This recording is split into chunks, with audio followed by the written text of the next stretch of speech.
자, 여러분, 이 영상은 광고도 제가 안 걸었습니다. 이준석에 대해서 요즘 묻는 분들이 많은데 저는 처음부터 이준석이라는 인간이 이런 부류의 인간인 줄을 너무 명확하게 선명하게 알고 있었던 사람이죠. 그렇기 때문에 처음에 이준석이가 당대표를 하겠다라고 유승민과 김무성의 꼭두각시로 나와 기웃거릴 때부터 굉장히 이걸 걱정스럽게 바라봤던 사람입니다. 그리고 수차례 이 인간의 밑바닥에 대해서 여러분들에게 끊임없이 경고까지 했었죠. 제가 이 이준석이라는 인간을 바라보는 이런 제 걱정과 거부감은 단순한 무색무취의 늙은 정치인들을 바라보고 비판할 때의 그런 것보다 훨씬 더 심각한 관점이었습니다. 실제로 지난 1년 동안의 피로감을 떠올려보면 그만한 이유가 합당하고 타당한 이유가 있었죠. 내가 사람을 정확하게 봤던 거지. 나이든 정치인들이 놓치고 있는 것들에 대해서는 당연히 제가 지난 수년 동안 수도 없이 비판과 지적을 했습니다. 그러나 그것과는 별개로 이준석이라는 인간은 태생적으로 왜 조직 공동체 내부에서 문제가 되는 건지, 남들과 어울릴 수가 없는 건지, 문제가 끊이지를 않고 충돌하는 사람인 건지, 나는 그런 부분에 대해서, 인간의 근원적인 부분에 대해서 정확한 경고를 했던 겁니다. 저 인간이 분수에 넘치는 깜냥을 넘어서는 과분한 중책을 맡게 되는 순간 어떤 일이, 무슨 일이 이 진영 내부에서 펼쳐지게 될지를 뻔히 알고 있었기 때문이에요. 말을 아끼고 있던 수많은 유튜버분들과 농객분들조차 이제 와가지고 이렇게 비판을 하고 있습니다만, 이준석은 주변에 사람이 없습니다. 당연하죠. 사람을 포용하지를 못하고 스스로 적을 만들고 늘려나가는 스타일이니까요. 어딜 가든 당내 갈등과 분탕이 끊이질 않았고 그쪽 당내 다른 어른들과 사사건건 부딪히고 충돌하죠. 이준석과 함께 일을 해본 사람들은 누구나 이준석과 원수가 됩니다. 손학규한테는 손해관이라고 그랬죠, 과거에. 안철수한테는 본인 혼자서 원수를 지고 싸웠고 황교안한테도 황해관을 들먹였습니다. 옛날부터 습관적이었죠. 이 인간에게는 모든 게 들이받고 싸울 대상입니다. 더군다나 얼굴색 하나 안 변하고 당장을 모면할 수 있는 거짓말부터 늘어놓죠. 안철수 욕을 안 했다. 그걸 어떻게 하냐. 그러나 욕을 했었죠. 유승민 인턴 일한 적 없다. 그러나 했었죠. 김무성 만난 적이 없다. 그러나 만났죠. 이런 태도가 여러분들, 차라리 70살이 넘어가는 노회한 정객들이 저런 짓거리를 한다면 차라리 거부감이 덜할 것 같아요. 근데 사회생활, 조직생활 단 한 번도 제대로 안 해봤지만 자칭 젊음을 내세우는 인간이, 청년을 자처하는 인간이 닳고 닳은 정치판의 그 늙은 노회한 괴물들보다 훨씬 더 뻔뻔한 모습을 보여주니까 거기서 인간 근원적인 부분에서부터 올라오는 거부감이 굉장히 크다는 겁니다. 롤이나 오버워치 같은 팀플레이 게임을 한번 여러분들이 생각을 해보세요. 그냥 딱 보면은 대화 몇 번 주고받아 보면 그 사람을 아는 거예요. 아, 얘는 태생 자체가 팀의 분위기를 작사를 내놓을 인간이다 라는 걸 알 수가 있다라는 거죠. 매사에 반드시 이준석은 자기가 주인공이 돼야 됩니다. 모든 언론 서포트라이트를 자기가 받아야 되고 남이 주목받는 거를 셈이 나가지고 견디지를 못합니다. 이재명을 대권 후보로 내세우고 나니까 깔끔하게 모두가 마음을 접고 자당의 대선 후보를 철저히 주인공 자리로 밀어주면서 자기들은 뒷배경으로 퇴장하던 그 민주당 애들을 한번 생각을 해보세요. 이준석이라는 애는 저것들보다도 그릇이 못한 인간입니다. 태생 자체가 그렇다라는 거예요. 좌파 방송에 쪼르르 틈만 나면 달려나가가지고 자당의 사람들을 디스해야 되죠. 온갖 일을 떠들어대면서 남들은 무슨 말도 인터뷰도 외부로 못하게 가로막죠. 그게 무슨 내로남불입니까? 그러면서 자기는 좌파로부터 칭찬받고 역선택받기를 원합니다. 자기 지지 기반의 가장 큰 근원이 이거라는 걸 아는 거예요. 좌파의 역선택 말입니다. 그나마 네가 말이 잘 통한다. 네가 깨어있다. 아이고 잘난다. 이런 거에서 오랜 정치낭인 인생의 인정욕구와 만족감을 대리만족하고 있다는 겁니다. 당대표가 되고 나서도 이 인간은 외부의 제3자나 평론가, 만년 정치지망생인 것 마냥 입을 떠들어댑니다. 아니죠. 본인이 그 당의 핵심 당사자가 된 거예요. 너는 외부 제3자나 평론가가 아닌 거야. 평론지를 하고 싶으면 당직을 벗어던지고 외부에서 평론을 하는데 그쳐야 돼. 본인이 거기에 당사자라고. 무슨 마치 어떤 선거의 신, 반지의 제왕에 나오는 간달프 같은 뭐 전지전능한 마법사가 돼가지고 뭐 나한테 니들이 고개를 숙이고 아쉬운 소리를 해봐라. 그러면 내가 한 말씀 들려주겠다. 그게 아닌 겁니다. 당 내부 갈등이라든지 어떤 의견 표현을 그 내부에서 끝을 내야죠. 그 안에서 어떤 식으로든 최선을 다해서 사람들과 대화를 내부 채널에서 끝을 내야죠. 그런데 얘는 한평생을 외부 제3자 평론가라든지 만년 정치지망생인 것 마냥 입을 털어댄다니까? 오랫동안 정치낭인 인생을 해가지고 인간 내면이 뒤틀려 있기 때문이에요. 이거는 조직 생활에 그 사람의 근본 자체가 안 맞다는 소리입니다. 광우병 선동 시절부터 해가지고 그 수많은 악질적인 가짜 선동들을 해대던 낙곰수 출신의 털보 김어준을 생각을 해보세요. 근데 김어준과 친하게 지낼 수 있다는 거는 사람의 태생 자체가 그 사람은 우파랑은 안 맞는 사람이라는 겁니다. 우파가 어떻게 김어준하고 친하게 지낼 수가 있죠? 하나예요. 이유는 우파 철학이 없으니까 좌파랑 친할 수가 있는 거라고. 요즘 난리가 나 있는 그런 성상납독박 같은 거는 그렇다고 쳐도 그 이후에 사람을 보낸 증거인멸 교사 사건은 어떻습니까? 전 헌법학회장을 지냈던 심평 변호사 같은 분들이나 우파 논객 생활을 그래도 오래 해왔던 전원책 변호사 같은 분들이 바보라서 이런 상황들을 질적으로 매우 나쁘다고 소신평가를 하는 게 그게 아니라는 거예요.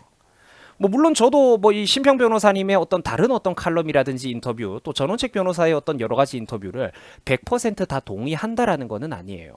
하지만 이런 사람들이 그저 바보라서 이런 상황을 질적으로 매우 나쁘다 평가하는 게 아니라는 거죠. 유튜브 하나 보고 뭐 유튜브 찌라시를 보고 어떻게 상황을 이렇게 몰고 가냐는 분들은 진짜 그 생각을 잘못하고 있는 거예요. 사건의 나열과 흐름을 보라는 거야. 새벽에 당대표 밑에서 일하던 당직자가 왜 그런 데까지 달려갔죠? 진짜로 자기 혼자 한 거예요? 누구 때문에 달려갔을까? 당대표 밑에서 일하는 당직자가. 자당의 대선 후보나 장관, 차관, 2선, 3선 국회의원들도 자기 발바닥 아래로 보는 이준석 같은 인간이 시골 동네에 있는 건달 아저씨한테는 왜 그렇게 굽실굽실거리는 거죠? 이사님 말씀이 다 맞고 누구 이사님 말씀에 제가 동의하지 않는 게 하나도 없다라고 왜 그렇게 굽실거렸을까요? 한번 생각을 해보세요. 대답을 해봐. 진짜 그러면 아예 없었던 사실로 동네 날건다리 거대 정당의 대표를 상대로 지금 이런 딜을 치고 있는데 이거를 그냥 굽실거리고 있단 말입니까? 아무 이유도 없는데 캥기는 게 없는데? 내가 말했죠 방금. 자기 당의 대선 후보나 장관, 차관, 2선, 3선 국회의원들도 자기 발바닥 아래로 보는 이준석 같은 인간이 없었던 사실로 동네 날건다리 자기를 상대로 딜을 치는데 지평생에 가장 공손한 전화통화 태도가 나온다고요? 상납 전문 담당가를 애초에 만난 적이 없으면 그 사람에 대해서도 몰라야 정상 아닌가? 그 양반을 뒤에서 약간 좀 음지에서 일하던 아저씨를 정확하게 그게 누군지를 알고 있으면서 자기는 뭐 아무것도 받은 적이 없다고요? 이런 사건의 흐름을 보고도 이성적인 판단을 못하는 사람은 그냥 바보이거나 조국 수호대랑 수준이 똑같은 겁니다. 이것보다 심해요. 아니, 이것보다 심해. 최소한 얘는 어떤 자기 가족에 관한 일이라든지 뭐 경제 금융 비리 쪽이었잖아. 조국 수호대보다도 수준이 똑같거나 심한 거예요. 이성을 버리고 감정적으로 편을 들겠다면 내가 말리지는 않겠는데 최소한 정당성까지 가져가려고 하지는 맙시다. 청년을 내세운다면 자칭 내가 젊다면 젊은 값은 하자고요. 감정적으로 편을 들겠다면 말리진 않겠는데 정당성까지 가져가려고 하지는 맙시다. 그건 파렴치하잖아요. 정당화하려고 들지는 말라는 겁니다. 당신의 그 팬심을. 아가리만 열면 자기 죽은 유승민을 대통령으로 만들겠다고 떠들고 다니고 윤석열이가 당선되고 안철수가 잘 되면 지구를 뜨겠다던 인간이었죠. 박근혜 탄핵이 정당하다고 그렇게 떠들고 다니던 인간이 정작 당시에는 이런 접대 이슈에 엮여있다는 것 자체가 코미디입니다. 당시 이준석이가 도대체 나이가 몇 살입니까? 일반인들은 그 나이대에 이런 제의가 들어온다고 한들 두려워서 감히 뭘 받을 생각조차 못하는 게 정상이에요. 20대 때 저런 걸 어떻게 받아먹어? 무섭지도 않나 세상이? 20대 중후반 그 어린 시절부터 유승민 백 낙하산으로 들어와가지고 인턴으로 일한 적이 없다는 거짓말을 대놓고 저질렀죠? 20대 때부터 한나라당 청년위원이네 무슨 위원이네 특혜와 꽃가마 낙하산으로 점철된 정치 인생을 살아왔는데 지금 이 순간에도 정치의 뜻을 두고 있는 진정한 수많은 20대 30대 일반 청년들 중에서 어느 누가 저 정도로 특혜 코스를 밟아 나갔습니까? 왜 이준석이 2030의 대표예요? 나는 이준석 지지 안 하는데. 팀플레이라는 걸 해보면은 그냥 팀에 안 맞는 사람들이 있습니다. 이준석은 자기 잘못도 모르고 자기 문제점도 모르고 남이 애써 설명을 해줘도 그걸 고칠 생각도 없습니다. 박근혜 탄핵이 그렇게 정당했다면은 최소한 자기가 인간이라면 박근혜를 팔아가면서 호가호위도 안 했어야 그게 정상 아닙니까? 그게 최소한 사람의 태도 아닙니까? 이준석이 당시에 공직을 맡지 않았네 이런 거는 개소리에 지나지 않습니다. 논점 벗어나서 쓸데없는 소리 좀 하지 마요. 정당인으로서 명확하게 어떤 청년 정치인의 컨셉을 내세우면서 당대 최고 권력자들, 정치 거물들과 가까이 나란히 옆자리에 앉아있는 사진들이 언론에 수도 없이 나왔고, 사람들은 그 뒷배경을 보고 접대를 하고 굽실거렸던 겁니다. 그 뒷배경이 없었더라면, 본인이 전혀 그런 거를 내세우지 않았더라면 누구도 이준석에게 그런 대접을 해주지 않았을 겁니다. 굉장히 악질적이라고요, 사건이. 이거는 제 개인의 의견이 아니라 이 사건을 바라보는 법조인들이 실제로 하고 있는 소리입니다. 아무리 팬심에 미쳐도 어떻게 저런 사건의 흐름을 보면서 쉴드를 칩니까? 내로남불은 어떻습니까? 내로남불은 어때요? 내가 하면 로맨스, 남이 하면 불륜이잖아요. 당내 다른 사람들이 날아갈 때는 의혹만으로도 날아가는 게 당연했죠. 국회의원직까지 벗어던지고 나간 사람들이 수두룩했습니다. 어떤 의혹이 생길 때마다. 그런데 이준석은 어떻습니까? 왜 자기는 어떤 천룡인이 되는 거죠? 왜 자기만 재림 예수입니까? 자기 이익, 자기 계파의 생존을 위해서는 수단과 방법을 안 가리는 네거티브로 남들을 날려대더니 자기가 정작 뭔가에 처하자 온갖 즙을 다 팔아대고 있습니다. 최소한 그러면은 그렇게 어떤 대승적인, 일부 좀 흠결이 있더라도 자기 편을 끌어안는 이런 모습을 과거에 다른 사람들한테도 보여줬어야죠. 당내 다른 사람들은 현직 국회의원들도 의혹만으로 날아가는 경우가 여러 번 있었는데 왜 자기는 온갖 경우의 수를 다 따지면서 즙을 팔고 있습니까? 잘못됐잖아. 일관성 없잖아.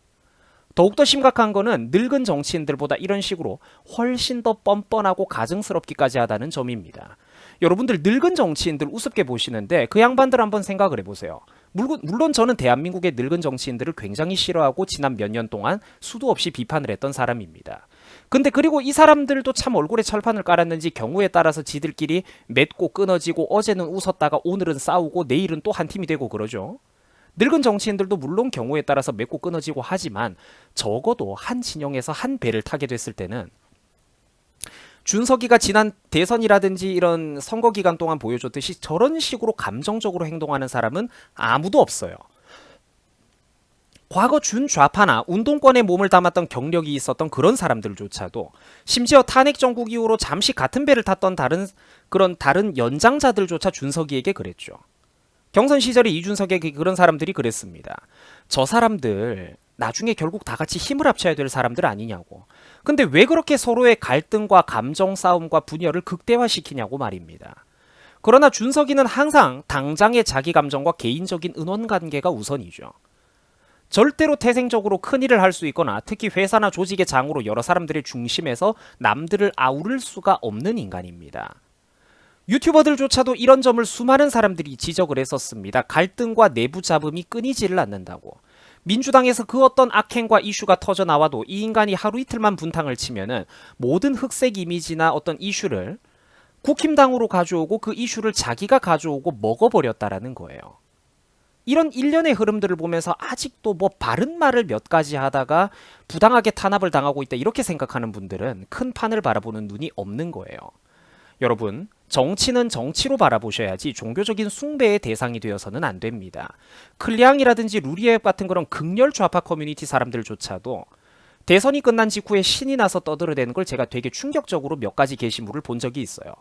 여러분들은 설마 이준석 때문에 대선에서 졌다고 생각하는 분들 계시냐? 그 좌파 커뮤니티 사람들 자기들끼리 얘기를 하는 거죠. 설마 이준석 때문에 우리가 대선에서 졌다고 생각하는 분들 계시냐? 저 인간은 같은 편으로 두고 있을 때는 아무런 도움도 안 될 인간이지만 국힘당처럼 상대 진영에다가 심어두고 그 내부의 갈등을 극대화시키고 분열시키는 데는 굉장히 유용한 카드다라고 말입니다. 국힘당 안에 이준석 같은 인간을 심어놓고 그게 최대한 분탕을 길게 치면 칠수록 상대적으로 민주당이 유리해진다라는 거예요. 집안 싸움이 끊이지 않고 내홍이 끊이지 않을 때마다 사람들과 지지층은 거기에 염증을 느끼거든.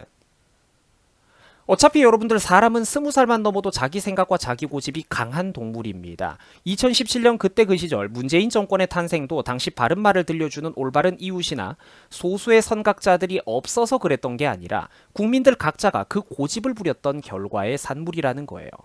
한번 자기 생각이 바뀐 사람들은 아무리 큰 그림을 설명해 주려고 해도 못 받아들이는 법입니다.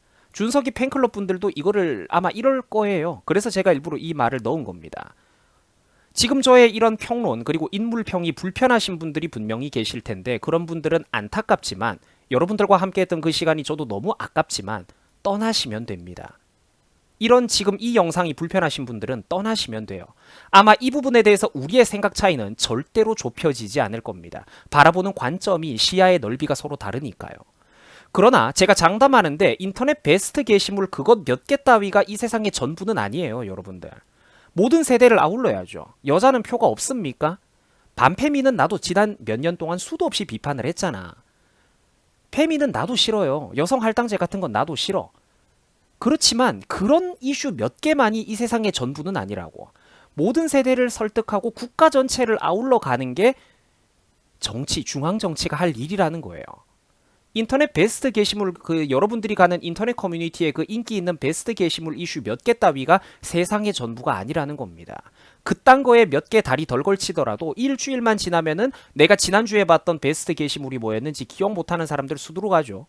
그것 따위에 몇 개 덜 걸치더라도, 다리를 덜 걸치더라도 집안 싸움이 잦아들고 차라리 언론에 조용조용해지는 게 훨씬 낫다라는 겁니다. 검찰들이 어떻게 이제 민주당의 어떤 전직 그런 고관 대작들이 나쁜 짓을 했던 거 수사 결과 발표나 나오고 그게 훨씬 더 정치에는 유리하고 좋다라는 거예요. 근데 집안 싸움이 잦아들고 언론에 조용해질수록 지금 어떤 정권 초반에 윤석열 정부는 탄력을 받고 힘을 얻게 될 겁니다. 근데 준석이는 당연히 그렇게 안 하겠죠. 피해자 코스프레를 하면서 끊임없이 분탕을 칠 거예요. 10년이 넘는 만년 정치 지망생, 정치 날건달 인생에서 메이저 정당의 당대표라는 인생에 두 번 다시 없을 기회를 거머쥐었는데 절대로 이 인간이 어떤 인간인데 점잖게 사퇴하거나 반성하고 자숙할 인간이 아닙니다. 자기 잘못을 인정할 인간도 아니죠. 또다시 좌파 방송에 기웃거리면서 자기 편 들어주는 사람들에게 가가지고 응석바지 받으면서 입을 털어댈 거고, 본인이 현재 오늘 이 지경에 처한 모든 행동들, 본인이 지난 대선 당시에 저질렀던 짓들, 남들에게 보였던 그 오만한 태도들, 특히 자기 스스로가 저질렀던 사건에, 본인은 알고 있을 사건의 본질은 온데간데 없이 최대한 이 사건을 그저 정치적인 쟁점으로 몰고 가고 물타기를 할 겁니다. 그리고 검찰의 심판이 걱정되는 좌파 진영과 민주당의 댓글 부대, 중국과 조선 쪽의 댓글 부대들은 이런 국힘당의 내홍 문제를 최대한 큰 이슈로 부풀리고 끌고 가려고 할 거예요. 지금도 그러고 있고요. 안타까운 겁니다. 이런 불미스러운 주제와 관련을 해가지고 사건이 터지면은 기성 정치인들은 그 누가 됐든 일단 날아가고 사라졌습니다. 민주당 애들조차 그랬죠. 부산시장 오거동, 서울시장 박원순, 그리고 충남도지사 안희정, 누구든지 이런 불미스러운 주제 같은 게 터져 나오면은 기성 정치인들은 누구나 의혹만으로도 초창기에 날아갔고 최소한 자기들도 책임감을 절감했었는데, 이 인간은 끝까지 당과 대통령의 지지율까지 인질로 삼아가지고 끌고 들어와갖고 딜을 치겠다고 협박을 해대고 있죠. 여러분, 이거는 청년이 아니라 청년의 탈을 쓴 괴물입니다. 이건 청년이 아니라 청년의 탈을 쓴 괴물이라고요. 세상 어느 젊은 세대가 저 따위로 행동을 합니까? 이게 여러분들 정말 심각한 게 뭐냐면은 이준석이라는 인간이 저질렀던 그 어마어마한 분탕과 내부 총질들로 인해서 사람들이 청년 정치에 색안경을 끼고 회의감을 가지게 된다라는 거예요. 진짜 훌륭하고 아깝고 밑바닥에서부터 오래 굴러왔던 청년들이 높은 물로 못 가게 된다라는 거예요. 사람들이 피곤함과 염증을 느끼고 불안감과 색안경을 쓰게 되는 거거든. 참신함보다 안정성이 더 중요하구나라고 사람들의 생각이 굳게 된다라는 거예요. 내 세대에만 시야가 함몰돼가지고 바라보지 말고 객관적으로 좀 세상을 넓고 크게 바라보세요. 이거는 자기 목숨, 자기 이권이 걸리면은 당과 대통령 지지율 전체까지 걸고 싸우겠다, 딜을 치겠다고 협박을 해대는 이런 거는 청년이 아니라 청년의 탈을 쓴 괴물입니다. 윤석열 정부가 살아남는 법은 여러분들 간단합니다. 지금은 그래도 대선과 지선에서 승리했던 대통령과 당이죠. 그래도 정권 초반이에요. 그리고 다행스럽게도 다음 선거는 2년이 남아 있습니다. 요점은 윤석열 정부는 눈치를 볼 일이 없다라는 거예요. 윤석열 씨는 처음에 일개 검사에 불과했던 본인이 2017년 지난 대선 당시에 대한민국에 이런 사람이 있는 줄도 몰랐던, 일반인들 대부분은 있는 줄도 몰랐던 그런 본인이 어떻게 갑자기 대권까지 직행하게 됐었던가를, 그 가장 큰 어떤 인기의 원동력이 무엇이었던가를 항상 기억을 해야 됩니다. 지지율이 어떤데 저떤데 하는 거는 다른 잡다한 이유가 필요가 없어요. 그렇게 사람들이 온갖 분석치를 해대는 그게 아니라 586 좌파 운동권들이 완전히 장악을 하고 있는 언론 노조협회의 악행이 가장 크고, 반대로 문재인이 그렇게 정신 나간 짓을 많이 하고 국익에 손해를 줬어도 그 가짜 뻥튀기 된 지지율이 오랫동안 유지가 될 수 있었던 것도 바로 언론 때문입니다.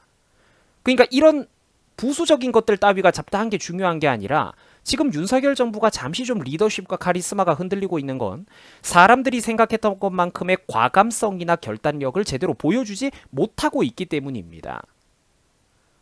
정면으로 민주당 정부와 문재인 정부를 들이받던 그 소신 있던 검찰총장의 모습이 지금 사라지고 있다라는 거예요. 그게 중요한 겁니다. 윤석열 정부와 국힘당이 살아날 수 있는 길은 그동안 우파 진영이 여러 복잡 미묘한 기류에도 불구하고 윤석열을 싫어하던 어떤 그 우파 진영의 어르신들도 많았어요.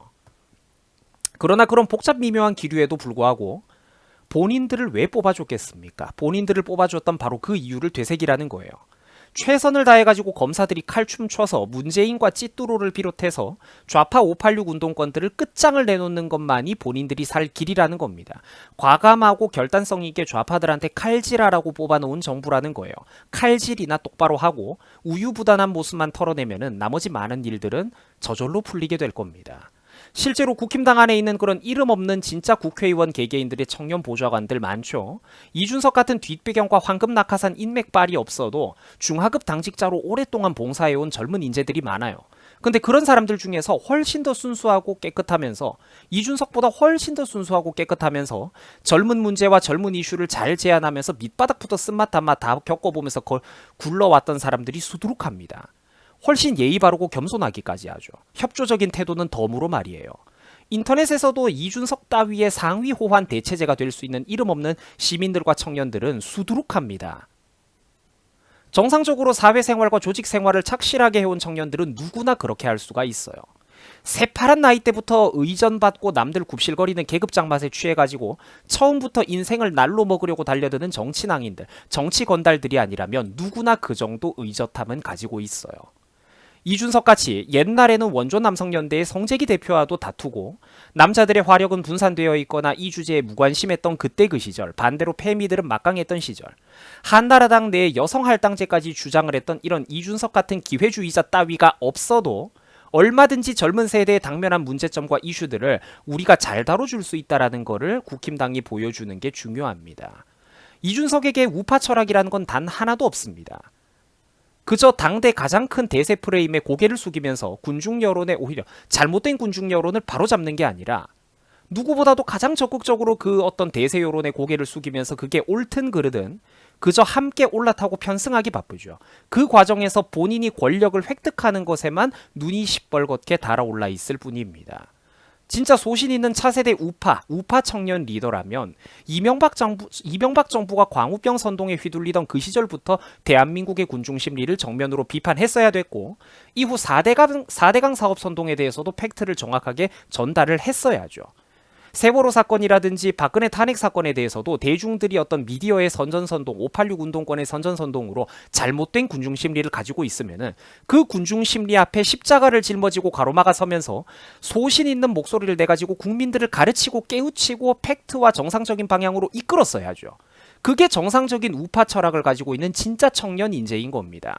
그런데 이준석은 당연히 안 그랬죠. 절대로 그만한 고귀한 어떤 인품이나 양심을 가지고 있는 사람이 아니니까요.